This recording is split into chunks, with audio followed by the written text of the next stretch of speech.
acolher a todos com muita alegria de poder partilhar os conteúdos da nossa fé neste tempo no qual nós vivemos de isolamento, mas que pode ser um tempo para aprofundar a nossa fé, a compreensão da fé na ressurreição e ao mesmo tempo iluminar com pesar nos nossos corações, evidentemente, aqueles irmãos que devido à pandemia também perderam a sua vida aqui. Mas como iluminar esse mistério e esse momento, falando sim desse grande mistério para nós cristãos, vida, morte e ressurreição, ou morte e vida eterna neste tempo.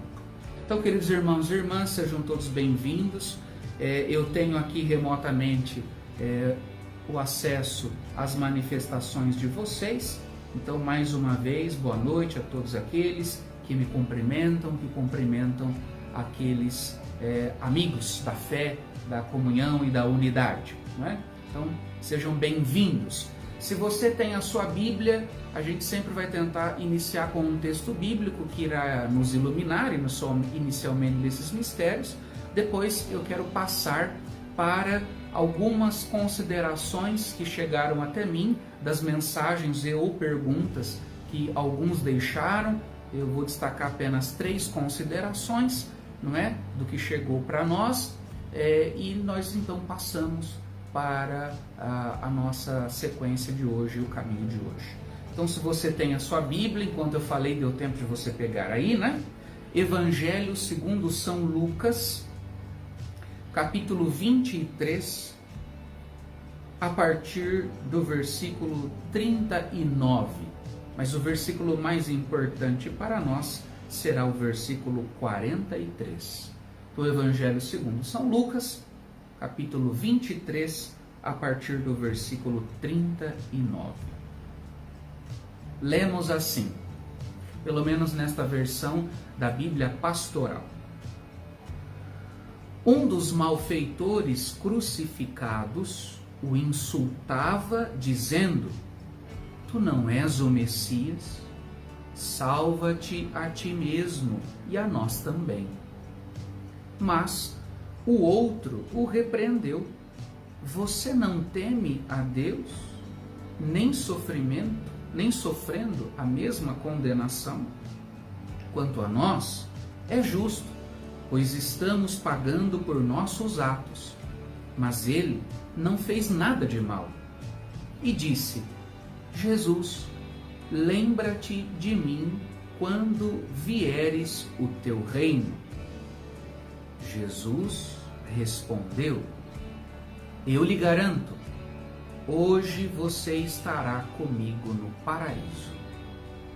Palavra da salvação, glória a vós, Senhor. Queridos irmãos e irmãs, então esse texto, cena para nós da Semana Santa, de modo especial da Sexta-feira da Paixão, ou da narração da Paixão no Domingo de Ramos, quando cai o Evangelho, nós encontramos aqui o que disse Jesus do alto da cruz para o conhecido bom ladrão.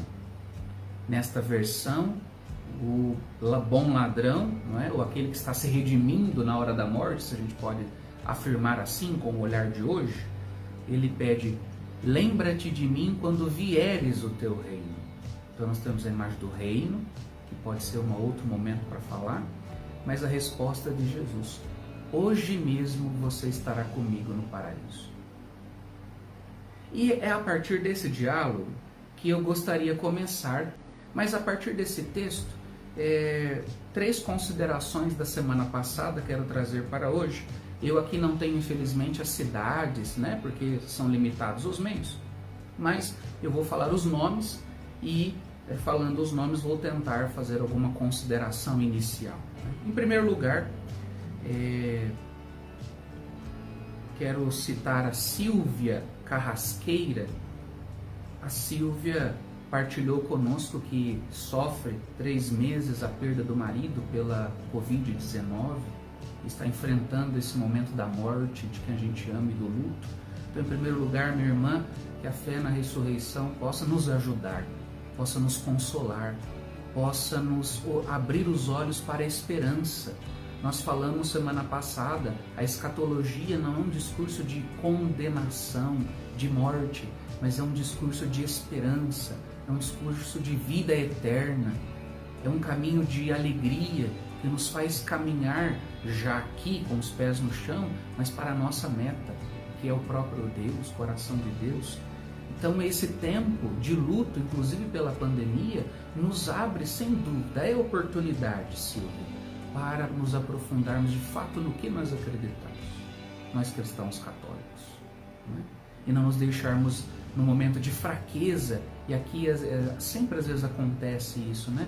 No momento de fraqueza, ou nós misturarmos as coisas, agora não falo só para Silvia, né? Mas a partir do comentário dela, eu falo para todos nós. No momento de fraqueza e dificuldade, nós enveredarmos por outros caminhos, buscando uma consolação. E nesse momento que a gente busca uma consolação ou um alívio no nosso coração diante da morte de quem nós amamos, nós podemos nos perder nesse caminho, né? Buscando coisas, práticas que não condizem aquilo que nós acreditamos. Então, minha irmã, fique firme que a nossa oração, a nossa unidade do batismo e nosso momento de oração possa daqui também te ajudar a enfrentar esse momento com os olhos fixos em Jesus ressuscitado.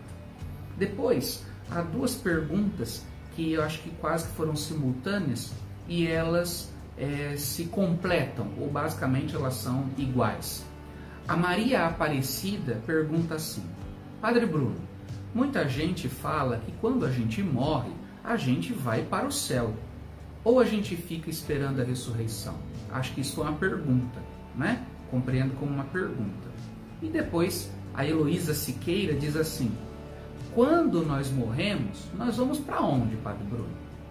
Então veja, essas são perguntas fundamentais. Eu quero de forma aqui objetiva, no início desse nosso momento, dar essa resposta bem sucinta e depois ao longo da caminhada a gente vai tentando aprofundar um pouco mais as considerações. Mas basicamente, né, o que a tradição católica clássica acredita e é o que nós vamos ensinar aqui. Lembra que eu falei de algumas outras teologias que nós iremos nos afastar dela? Bom, então, em primeiro lugar, esta é a nossa fé, né? E lembrando que, desculpe virar aqui o rosto para vocês, lembrando que a base para a nossa caminhada é este material do Frei Clodovis Boff, da editora Ave Maria, é a base para o nosso diálogo, mas evidentemente muita coisa não está aqui das minhas ponderações, né? Mas esta pergunta: morri, para onde eu vou? Eu vou para o céu direto? Eu fico esperando a ressurreição? Para onde nós vamos? Então veja, aqui nós temos duas realidades fundamentais desta nossa reflexão pertinente. Bom, nós temos que entender dois momentos. Então, por exemplo, a pessoa, o indivíduo morreu. Morri. Nós vamos para diante de Deus. Nós iremos para aquilo que nós vamos aprofundar daqui a pouco como juízo individual ou juízo particular. O que significa isso? Morri. Diante de Deus, contemplando o Senhor face a face, acontece o meu juízo. É o momento da minha visão beatífica, é o momento do qual, diante do Senhor, eu encontro o sentido da minha existência, o sentido da história. E nesse momento do juízo particular, ou juízo individual diante de Deus, eu tenho três possibilidades. Ou sou acolhido no céu imediatamente, ou necessito de purgação, ou necessito ainda de purificação e vou para o purgatório, ou eu posso, diante do Senhor, rejeitá-lo definitivamente e ir para o inferno. Então, aqui está esse primeiro conteúdo. No momento da morte da pessoa, nós vamos para o juízo particular. E nesse encontro, ou céu, ou purgatório, ou inferno. A gente vai ficar esperando a ressurreição? Sim.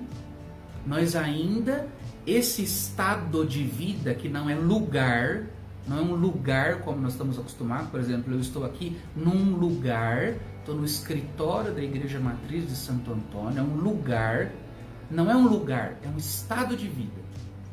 E aqui a gente precisa se adequar, porque falar das coisas eternas, do céu e sagradas, a gente sempre usa a gente tem uma linguagem limitada, e por isso a gente faz algumas analogias. Então, estado de vida, o estado da existência, céu, purgatório ou inferno.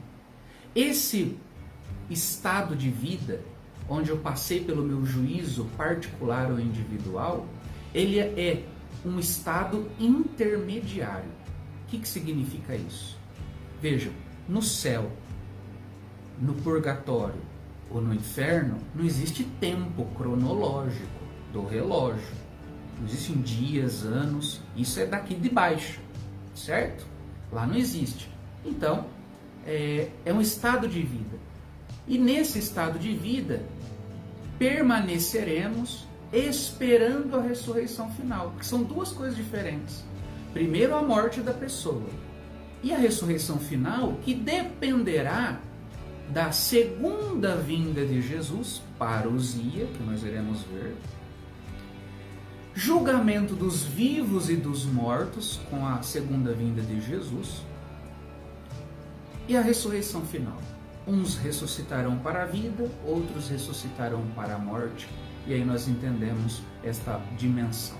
Então, são dois momentos diferentes. Eu falo momentos porque a linguagem é limitada, tá? Então, basicamente, esta é a compreensão tradicional católica. Ah, morri, já fui para o céu. Bom, tudo bem, pode ser. Ah, pode ser que a pessoa... Temos como confirmar, a não ser que seja uma pessoa de uma vida que nós já todos conhecemos, de santidade, não pública para todo mundo, mas da convivência, não é? Pode ir para o céu, né? Pode ficar na imagem da purificação para depois do céu. A gente diz que o purgatório é a porta do céu. Ou pode haver da minha parte ou da sua parte uma rejeição total à presença de Deus, né? Enfim, triste. Então, estado de vida e aguardando a ressurreição final, certo? Então, poderíamos aqui dizer, mais uma vez, morreu, ressuscitou? Na tradição católica, não. Então, esta compreensão nós iremos nos afastar dela. Muito bem, então acho que aqui já dá já nos ajuda a entender um pouco esse caminho que nós vamos fazer de reflexão, né? E vocês depois podem ir deixando algumas contribuições, né? Ou perguntas, e a gente vai tentando iluminar também. Isso é o mais importante, né? Além de seguir um sistema, às vezes eu vou tentando me adequar.